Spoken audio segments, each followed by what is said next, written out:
So right now we're just going to verify that the computer works. And as you can see, we have the desktop on, the monitor on, and our keyboard and mouse both work. So now we're going to shut it down.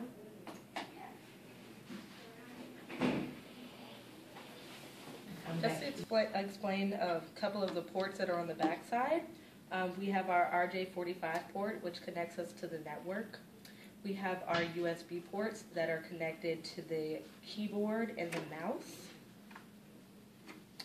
We have our VGA port, which displays the monitor. We also have our power supply port that's for the power supply.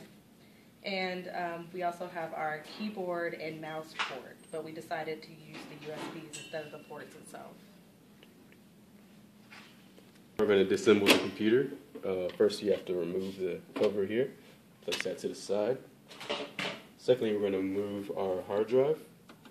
All you have to do is push in that tab, pull it out here, and then remove our power supply cord and our SATA cable. And the hard drive, what it does is it houses your long-term memory, complete opposite of RAM. We're going to set that aside. And secondly, the optical drive. In order to remove the optical drive, you must first remove the face cover of the computer here. And then you want to shift this handle up and disconnect your SATA cable and your other power supply cord. And what the optical drive does is this is where you insert your Blu-ray, DVD, and CDs and burn discs. Now we're going to take out our power supply. In order to remove the power supply, you first have to unscrew it from the frame. There should be 3 screws right outside the frame towards the back.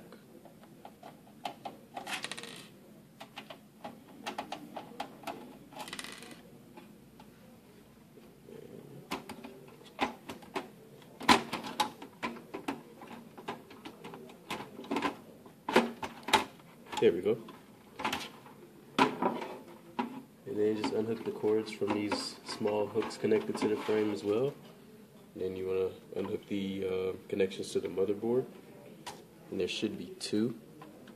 And what the power supply does is it converts AC energy to DC, and it powers the computer throughout use. And now for convenience, we're going to remove the SATA cables. And what the SATA cables do is they connect the optical drive and the hard drive to the motherboard. So now we're removing the heat sink and the heat fan. And all you have to do is unscrew it from the motherboard. And since we don't have a smaller screw, we won't be disconnecting the fan from the heat sink itself. But this is the fan and this is heat sink. And all you have to do is disconnect it from the motherboard. So the heat sink collects heat from the CPU here, and the fan disperses it throughout the computer, eventually going through some of the ventilation that is on the cover that we removed. Oh, and the CPU, it computes inputs and outputs for the computer. And next we have our RAM right here. In order to remove a RAM, all you have to do is flip these tabs down and then pull the RAM stick out. And the RAM is your random access memory. It helps the computer process different software applications. The larger the software application, the more RAM it uses. So right here we have a 2 GB RAM stick.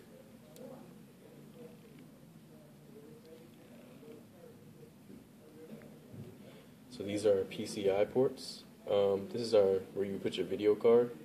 Right here is our BIOS chip. What the BIOS chip does, upon starting the computer, it pretty much makes sure everything is running okay. If not, it'll let you know with a little beep. Next here we have our heat sink. This is where we input our RAM. We have our SATA cable inputs right here. And I think that's about it, right? And here we have our Molex cables, which connect to the power supply.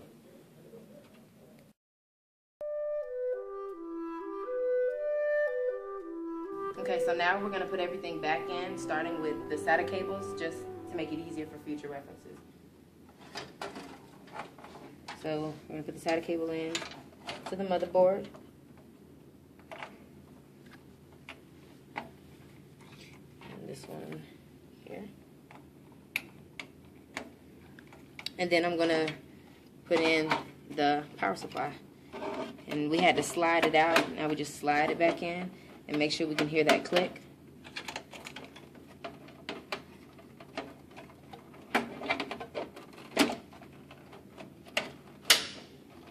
The Molex cable's back up under here to make it neater.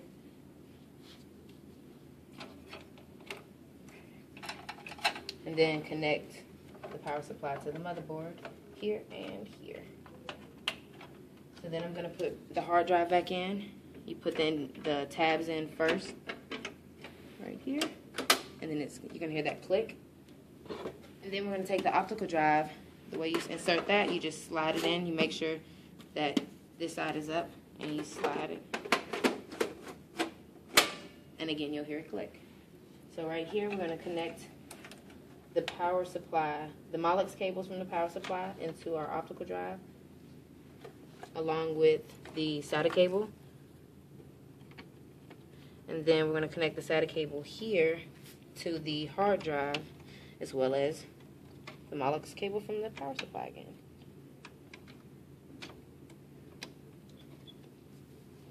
So there we have those.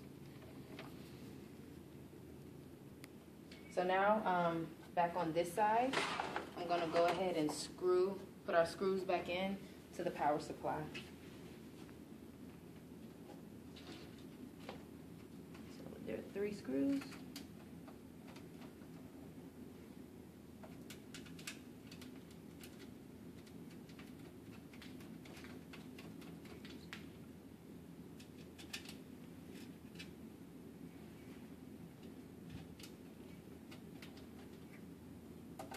Tighten those up.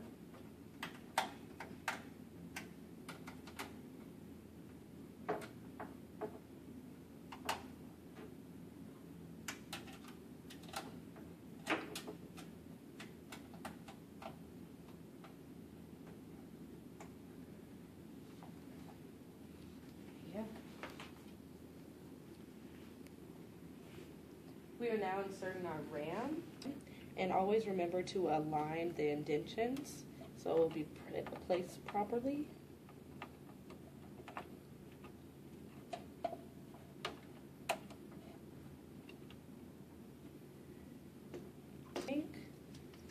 And we're going to place them on the points on the motherboard. Make sure everything's lined up.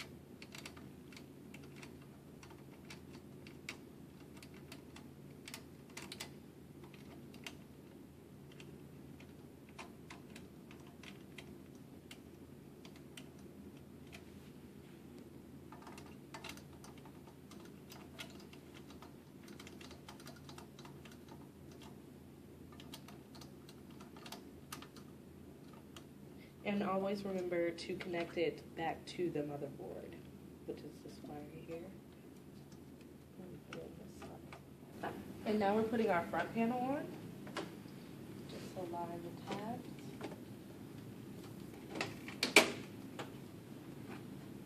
And then we're putting the computer case board back on.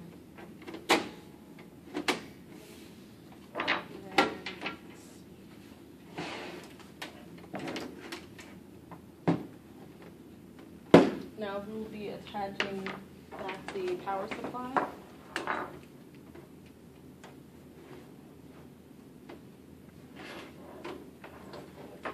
And also the keyboard, VGA, and mouse USB ports.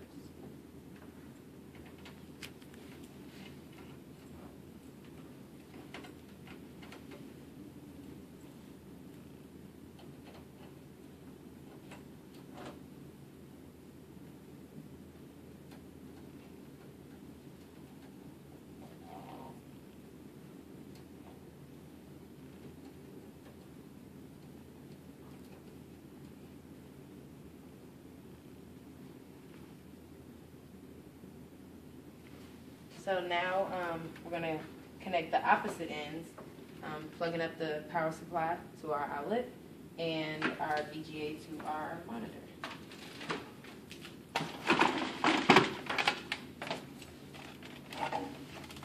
This right here.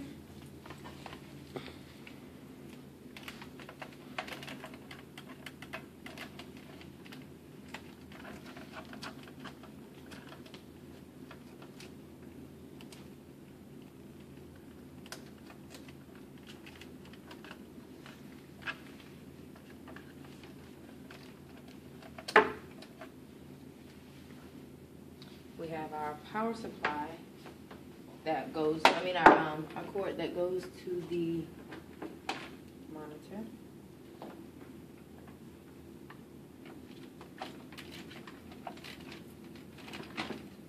And so now we connect them to the outlet.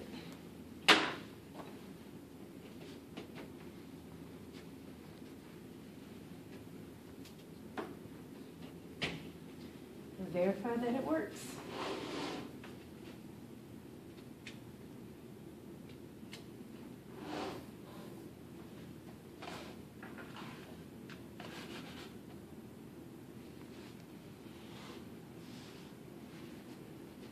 There you have it powering up.